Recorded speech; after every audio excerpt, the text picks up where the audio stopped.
अगली बड़ी खबर भीलवाड़ा से है, जहां साल के पहले दिन बसों व ट्रकों के चक्के हुए जाम, यात्री हुए परेशान। केंद्र सरकार द्वारा नए कानून की घोषणा के विरोध में आज नए साल के पहले दिन ही बस मालिकों ने चक्के जाम कर दिए। आज निजी बस एसोसिएशन ने अजमेर चौराहे व रोडवेज बस स्टैंड के बाहर जाम लगाकर यातायात प्रभावित किया। जाम से रोडवेज भी प्रभावित हुई और उनका संचालन भी बंद रहा। आपको बता दें कि भारतीय न्याय संहिता की धारा 304 ए में संशोधन कर नई धारा 106/2 बनाई, जिसके तहत हिट एंड रन के मामले में दोषी ड्राइवर पर 7 लाख रुपए तक का जुर्माना और 10 साल तक कैद का प्रावधान है, जबकि वर्तमान प्रावधान में ड्राइवर की थाने से ही जमानत हो जाती है और अधिकतम 2 साल की सजा होती है। इसलिए नया कानून आने के बाद ड्राइवर ट्रांसपोर्टर की नौकरी छोड़कर जा रहे हैं। इससे ड्राइवरों का बड़ा संकट खड़ा होने वाला दिख रहा है। आज पूरे देश में इस कानून का विरोध शुरू हो गया। उधर ट्रक ट्रांसपोर्ट कारोबारी भी इसके विरोध में नजर आए और अगर ऐसा ही विरोध बना रहा तो आम जनता के साथ साथ व्यापारी वर्ग भी अपने व्यापार को लेकर चिंतित नजर आया। चक्के जाम के कारण यात्री काफी परेशान दिखे, लोगों के कई अहम काम अटक गए। दोपहर में निजी बस, ट्रक व टेम्पो एसोसिएशन द्वारा ज्ञापन भी सौंपा गया, जिसमें कहा गया कि अगर इस कानून को समय रहते वापस नहीं लिया तो सरकार को इसके गंभीर परिणाम भुगतने के लिए तैयार रहना होगा। भीलवाड़ा से नवभारत समाचार संवाददाता लोकेश तिवारी की रिपोर्ट। सारी की सारी बसें बंद हो गई है और हम दूसरे गांव जाना चाहते हैं, लेकिन सब यहाँ पे खड़े हैं।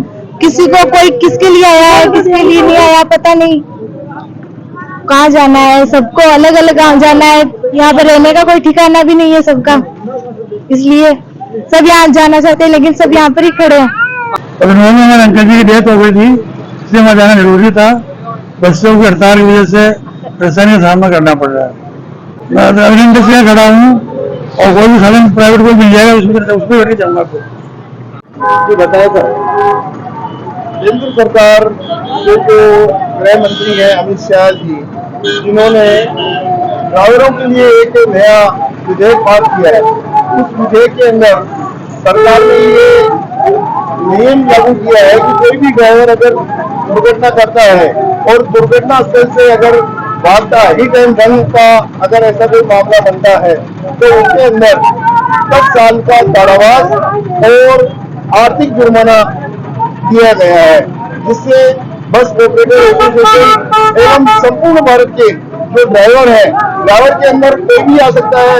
एक स्कूटर मोटरसाइकिल चलाने वाले से लेके ट्रक, बस, कार, टैक्सी चलाने वाले सभी ड्राइवर की श्रेणी में ही आएंगे, चाहे वो खुद मालिक क्यों ना हो। अगर सरकार ने अगर ऐसा कोई नियम बनाया है तो हम इस नियम की आलोचना करते हैं और हम केंद्र सरकार से ये निवेदन करते हैं कि वो जो नया जो कानून बनाया है उस कानून के अंदर या तो इसमें कोई संशोधन करे। अगर मौके पर ड्राइवर अगर मौजूद रहता है तो उसको जनता छोड़ेगी नहीं, ड्राइवर को वही एक्सीडेंट की जगह पर ही मार पीट करके उसको खत्म कर देगी। अगर ड्राइवर अगर खत्म होता है या मान लो आंशिक विकलांग होता है तो उसकी जिम्मेदारी सरकार लेगी क्या? आज की तारीख में अगर देश की सेवा के लिए अगर देश की सीमा पर अगर सैनिक तैयार है, किसी प्रकार से बस ड्राइवर अगर नहीं हो या मान लो कोई भी ड्राइवर अगर नहीं हो तो देश की अर्थव्यवस्था सुचारू नहीं हो सकती। इसलिए मेरा केंद्र सरकार से और अमित शाह जी से ये निवेदन है कि वे अपने काले कानून को वापस लें। आज संपूर्ण भीलवाड़ा जिले की बसें बंद रखी गई है और ये जो संचालन है अनिश्चितकालीन के लिए बंद रखा जाएगा। जब तक सरकार हमारी सुनवाई नहीं करेगी तब तक हम हमारे किसी भी प्रकार के कोई भी समझौता हम नहीं करेंगे। चक्का जाम की स्थिति बनी रहेगी। अगर इसके अंदर कुछ भी नुकसान वगैरह होता है तो सरकार स्वयं इसकी जिम्मेदार होगी, क्योंकि नियम कायदे कानून सरकार ने बनाए। क्या नाम सर आपका? मैं जगदीश चंद्र ओझा, बस ऑपरेटर एसोसिएशन राजस्थान प्रदेश प्रवक्ता, भीलवाड़ा जिला निजी बस एसोसिएशन जिला महासचिव द्वारा एक काला कानून जो अभी पास हुआ है, वैसे तो वो कानून हिंदुस्तान के लिए बढ़िया कानून है कि जो लापरवाही से गाड़ियां चलाते हैं और इस कानून के लचीलेपन की वजह से वो लोग छूट जाते हैं, उन पर कोई कार्रवाई नहीं होती है। लेकिन इसका एक सीधा इफेक्ट हमारे ट्रक ड्राइवरों पे पड़ा है।